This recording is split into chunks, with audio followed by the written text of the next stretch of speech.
Radio Publique Africaine.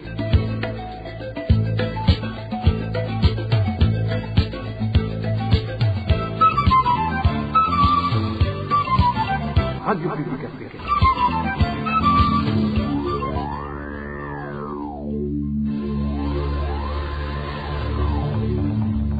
C'est le moment de suivre le journal parlé en français.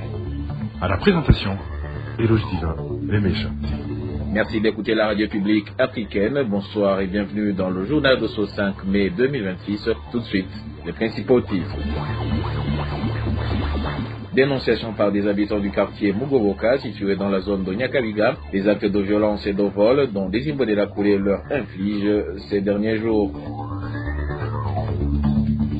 Et puis les boissons fortement alcoolisées produites au Burundi et vendues à bas prix ne cessent de connaître une prolifération croissante. Une situation qui constitue une grande menace pour la vie des citoyens, selon un activiste engagé dans l'accompagnement des personnes dépendantes aux substances psychoactives.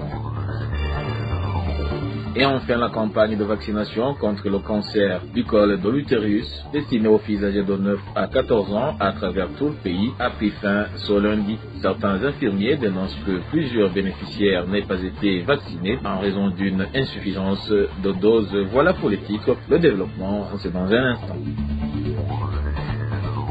Une personne a perdu la vie samedi dernier après être tombée dans un ravin situé au quartier Guissio en zone Kanyosha de la province de Bujumbura. Ce drame survient alors que des travaux avaient été entamés sur ce site par l'Obura avant d'être interrompus. Les habitants demandent aux autorités administratives de prendre des mesures urgentes avant que la situation ne s'aggrave davantage. Din Kalondo nous en dit plus. Ce ravin se trouve précisément dans le quartier Guichot, tout près du lycée de la convivialité. Selon notre source, il est large et avec une profondeur estimée à 4 mètres. Ce ravin, lorsque l'on observe d'en haut, il a une profondeur d'environ 4 mètres et une largeur de plus de 10 mètres. Il s'est formé à l'endroit où passait autrefois un caniveau en s'élargissant progressivement. C'est un lieu très fréquenté par de nombreux enfants ainsi que par des personnes qui viennent y ramasser de petits objets comme du charbon ou du bois.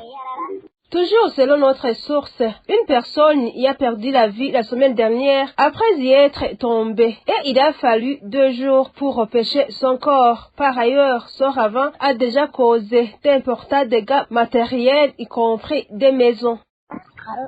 Une personne y est tombée et a perdu la vie depuis samedi dernier. Son corps n'a été retiré que lundi. Cette situation avait déjà causé la destruction de 5 à 6 maisons et la route a été gravement endommagée. La situation se complique si bien que cela commence aussi à emporter de vies humaines. Les eaux stagnantes n'arrangent rien à la situation. Cette situation intervient alors que, ces derniers jours, l'Obura avait entamé des travaux d'aménagement sur le site avant de les interrompre sans les achever.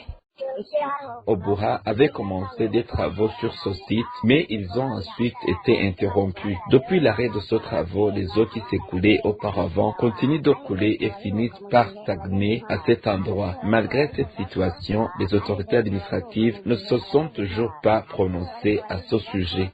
Contacté à ce sujet, le chef de zone de Kanyosha, Moïse Abonimana, ainsi que l'administrateur de la commune de Mugere, Adelaide Hatangayo, après nous avoir identifié et exposé le problème lié à ce ravin, ils ont tous mis fin à nos appels téléphoniques. Et des habitants du quartier Mugoboka situé dans la zone Nyakabiga, commune Mukaza en province de Bujumbura, dénoncent les actes de violence et de vol dont ils sont victimes. Ces actes sont commis par des Imbonela Koulé chargés de surveiller le parking de véhicules dans ce quartier, dirigé par un certain Karenzo. Dans la nuit de samedi, ces Imbonela Koulé ont failli tuer un habitant, mais celui-ci a échappé de justesse à la mort. Elvis Nyomungere pour plus de détails. Dans ce quartier de Mugoboka, les habitants indiquent que depuis un certain temps, des cas de vol sont fréquents la nuit où des personnes se font arracher des sacs ou d'autres objets de valeur. Selon eux, ces actes sont perpétrés principalement par les Imbonela Koulé du quartier, en particulier ce qui surveille le parking des véhicules sous la direction de Karenzo. Notre source dans ce quartier précise que ces Imbonela Koulé ne se limitent plus au vol, mais se livrent également à des actes de violence plus graves. Dans la nuit de samedi, ils ont violemment agressé un habitant nommé Jean Bosco qui rentrait chez lui vers 23h30. Leur intention, selon la source, était de le tuer car ils lui ont porté des coups à la tête. Pendant cette agression, la victime a crié au secours, ce qui a alerté les voisins qui sont rapidement intervenus pour lui venir en aide. Ils ont réussi à maîtriser des Imbonerakure qui sont ensuite remis à la police. Cependant, au moment de leur arrestation, Karenzo, le chef de ces Imbonerakure, s'en est pris aux policiers et a tenté d'empêcher l'arrestation de ces deux complices, affirmant qu'ils n'ont commis aucune faute. Les deux Imbonerakure arrêtés sont actuellement détenus au cachot de la zone Nyakabiga, située en commune Mukaza. De son côté, la victime Jean Bosco est hospitalisée à l'aide des hôpitaux de Bujumbura. Les soignants du quartier Mugoboka sollicitent que ces deux Imbonerakure qui soient sévèrement sanctionnés et que Karenzo, les complices, soient aussi traduit en justice. Ces derniers administratifs à la base confirment que ces Imbonerakure de ce parking commettent ces violences suite à la consommation de boissons contenant en forte dose d'alcool. De son côté, Jean-Claude Nkurikiye, contacté par la rédaction de la RPA, il fait savoir qu'il compte organiser une réunion dans ce quartier pour tranquilliser la population.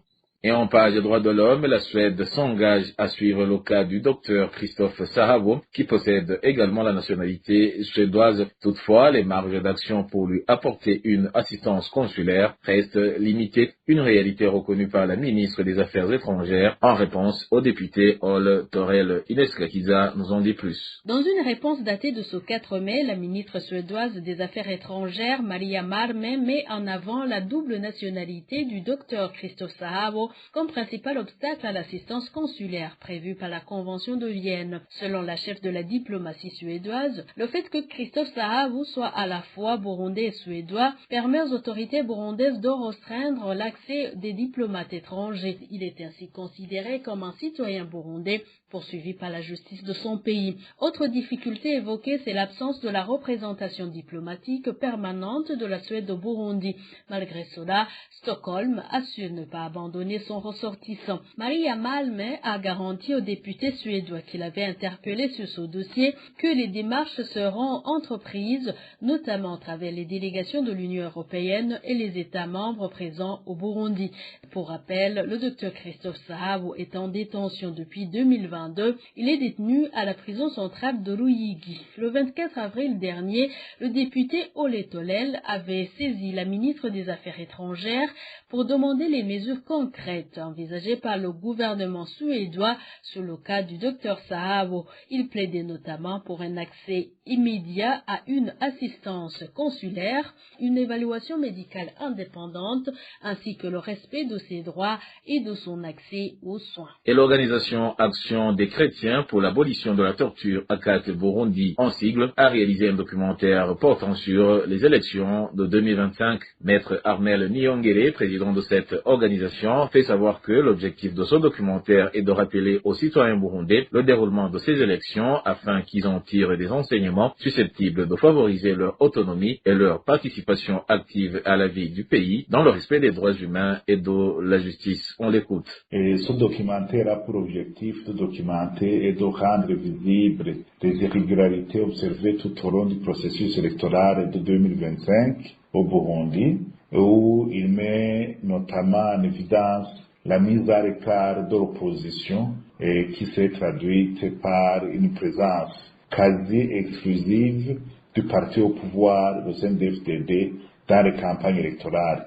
Et cette situation a profondément affecté le caractère compétitif et inclusif du processus. Et en conséquence, le documentaire analyse l'émergence d'un parlement monocolore dominé par le seul parti et les implications d'une telle configuration sur le fonctionnement démocratique et l'équilibre des institutions.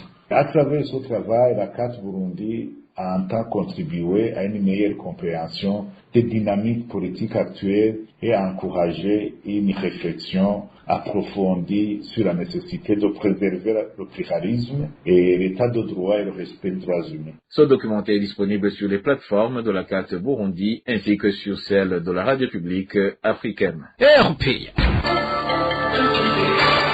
Poursuivons ce journal par la page santé. La campagne de vaccination contre le cancer du col de l'utérus destinée aux filles âgées de 9 à 14 ans à travers tout le pays a pris fin ce lundi. Bien que la population ait massivement répondu à cette initiative, certains infirmiers déplorent que plusieurs bénéficiaires n'aient pas été vaccinés en raison d'une insuffisance de doses. Le point avec Nadège et la Côte-Zé.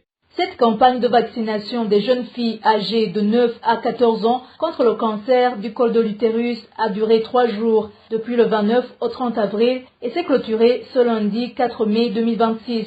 Vu que cette campagne de vaccination était prévue dans tout le pays, notamment dans les écoles et les centres de santé, certains infirmiers qui se sont entretenus avec la RPA n'a pas été suffisante pour couvrir toutes les bénéficiaires venus se faire vacciner.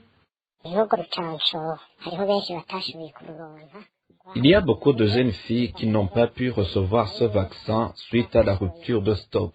Et les bénéficiaires se sont lamentés car ils ont attendu en vain. Nous demandons que l'on puisse apporter d'autres vaccins pour que tout le monde soit servi. Même s'il y a des informations en provenance du ministère de la Santé publique disant que d'autres vaccins vont arriver pour les administrer à celles qui n'en ont pas eu durant cette campagne de 3 jours, les infirmiers indiquent ne pas comprendre l'insuffisance de ces vaccins alors que le dit ministère avait reçu bien à l'avance les effectifs des bénéficiaires de toutes les provinces. C'est étonnant de voir que le gouvernement peut commencer une telle activité sans être bien préparé, car les agents du ministère de la Santé avaient d'abord demandé les effectifs des personnes à vacciner aux responsables des écoles et aux agents de la santé. Alors je pense que le ministère de la Santé avait débuté cette campagne avec tous les chiffres des bénéficiaires ainsi que la quantité suffisante de vaccins à disponibiliser pour couvrir cette catégorie de la population.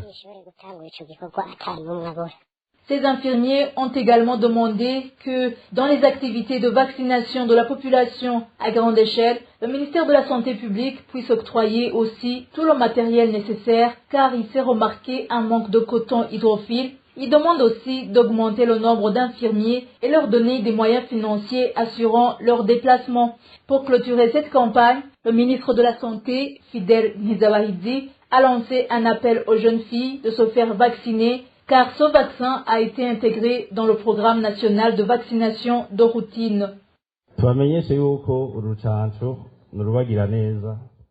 Nous vous annonçons que ce vaccin est pour votre bien. Il ne vous fera aucun mal. Nous sommes des parents. Nous ne pourrons pas souhaiter du mal aux enfants. Nous aussi, nous avons des enfants de votre âge et ils ont reçu ce vaccin. Nous interpellons alors celles qui ne l'ont pas encore reçu de venir se faire vacciner, surtout que ce vaccin est intégré sur la liste des vaccins de routine au Burundi.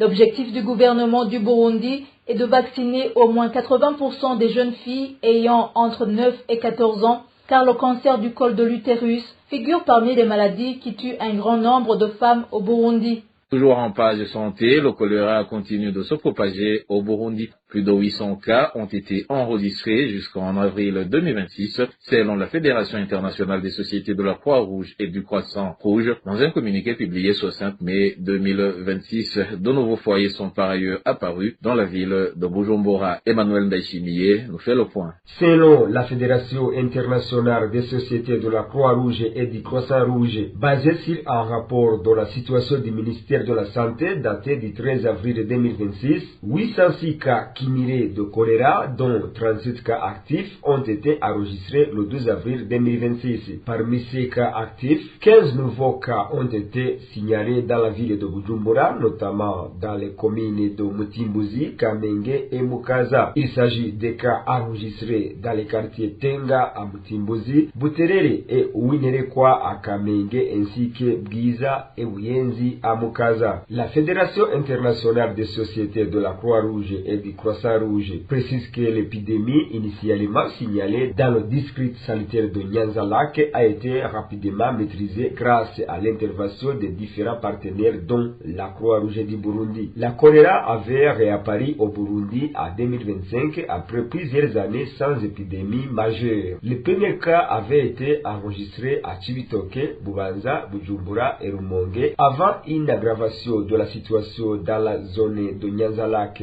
entre le 29 novembre et le 7 décembre 2025. Le nombre de cas était passé de 2689 à 2968, soit 279 nouveaux cas en une semaine, selon les données du ministère de la Santé. Les autorités sanitaires et leurs partenaires attribuent la propagation du choléra au manque d'eau potable, aux mauvaises conditions d'hygiène et à l'insuffisance des infrastructures d'assainissement. Les inondations liées aux fortes pluies de la saison agricole 2025-2026 ont également contribué à la contamination des sources d'eau. Le risque de la propagation reste élevé, notamment en raison des mouvements de la population entre la République démocratique du Congo et les zones frontalières du Burundi, particulièrement dans les localités riveraines du lac Tanganyika. Et je vous le disais en titre, les boissons fortement alcoolisées produites au Burundi et vendues à bas prix connaissent une prolifération croissante au fil des jours. C'est du moins le constat d'un activiste engagé dans l'accompagnement des personnes dépendantes aux substances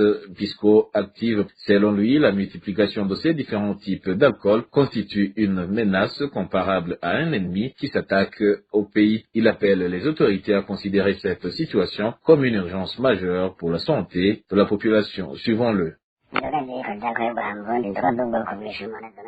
Les boissons fortement alcoolisées qui sont en train d'être produites ici au Burundi appartiennent à différentes catégories et l'on ne saurait même pas lesquelles ont causé le plus de décès. Personne ne sait où elles sont fabriquées ni qui les fabrique. Franchement, la situation est grave et nous n'avons même plus de mots pour qualifier ce phénomène. Des gens décèdent du jour au lendemain, d'autres deviennent aveugles ou handicapés d'une manière ou d'une autre. Et l'on se demande à qui s'adresser pour comprendre ce qui se passe.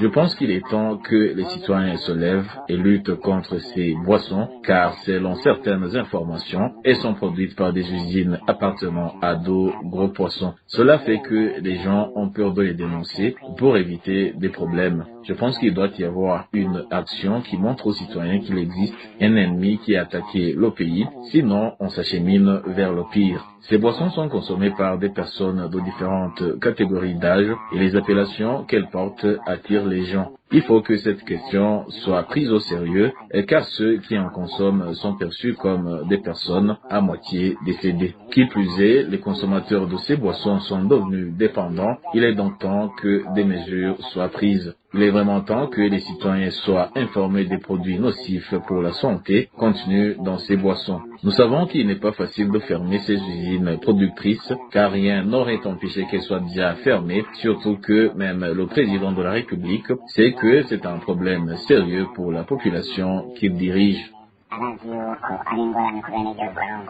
Et dernière nouvelle de ce journal, le ministère de l'Information et des Médias demande aux responsables des différentes institutions publiques de faciliter l'accès à l'information pour les journalistes chaque fois qu'ils en ont besoin, notamment sur les secteurs qu'ils dirigent. Cette déclaration a été faite par l'assistant du ministre chargé de la communication à l'occasion de la célébration de la Journée mondiale de la liberté de la presse le 4 mai au Burundi. Claude Nizigimana explique que lorsque les institutions concernées fournissent des informations à temps, cela contribue à lutter contre les rumeurs. Je vous propose d'écouter Claude Nizigimana, il est l'assistant du ministre en charge de l'information.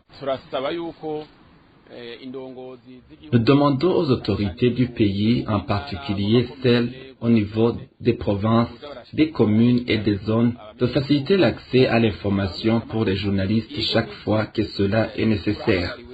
Par ailleurs, les journalistes, bien qu'ayant pour mission d'informer la population sur la situation du pays, doivent également veiller à adopter un comportement professionnel et respectueux lorsqu'ils sollicitent des informations auprès de ses responsables.